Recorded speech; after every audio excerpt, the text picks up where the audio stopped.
কাজ শুরু উপলক্ষে আগে থেকেই প্রস্তুত আনোয়ারার এই চীনা অর্থনৈতিক অঞ্চল। দুপুর 12টার দিকে যেখানে আসেন অর্থমন্ত্রী আমির খসরু মাহমুদ চৌধুরী, সঙ্গে ছিলেন স্বরাষ্ট্রমন্ত্রী, চীনা রাষ্ট্রদূত সহ আরও অনেকে। এক দশক পর নতুন আনুষ্ঠানিকতায় আবারও শুরু হলো প্রকল্পটির উন্নয়ন কাজ। আলোচনার শুরুতে প্রকল্প বাস্তবায়ন ও বিনিয়োগ নিয়ে নানা প্রতিশ্রুতি দেন চীনা রাষ্ট্রদূত এবং প্রতিনিধিরা, জানিয়ে আশ্বস্ত করেন অর্থমন্ত্রীও। বলেন বিনিয়োগ আনতে এই সরকার প্রতিজ্ঞ। আর বিডা চেয়ারম্যান জানান আগামী 18 মাসের মধ্যে এখানে কারখানা চালুর চ্যালেঞ্জ দিয়েছেন প্রধানমন্ত্রী। জোনটা চালু করতে আসলে কতদিন সময় লাগবে? ওনারা প্রথমে বলেছিলেন 3 থেকে 5 বছর সময় লাগবে।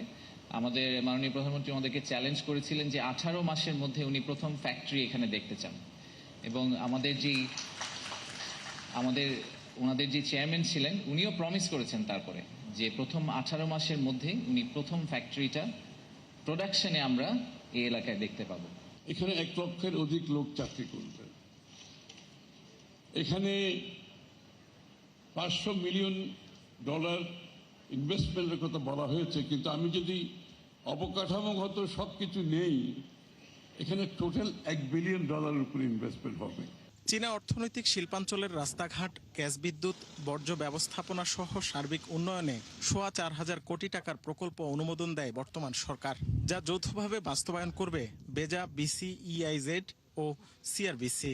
অর্থমন্ত্রী বলেন শুধু চীন নয়, বিনিয়োগ করতে আগ্রহী সব বাণিজ্যিক অংশীদারকে একই সুবিধা দিবে সরকার। মূল উদ্দেশ্য হলো অর্থনীতিকে বিনিয়োগ নির্ভর একটা অর্থনীতি করা। কেন বিনিয়োগ নির্ভর?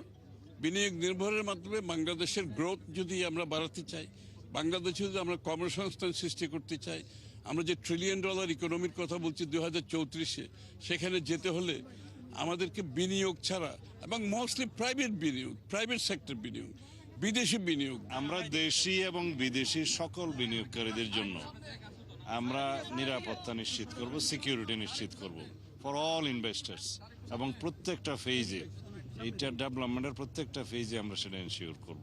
নতুন প্রকল্পের সূচনা উপলক্ষে চীনা অর্থনৈতিক শিল্পাঞ্চলে গাছের চারাও রোপণ করা হয়। আজকের এই আনুষ্ঠানিকতা তখনই পূর্ণতা পাবে যখন প্রত্যাশিত বিনিয়োগ ও কর্মসংস্থান নিশ্চিত হবে।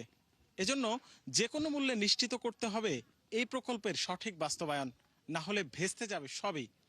রাকিব হোসেন, 71, আনোয়ারা, চট্টগ্রাম।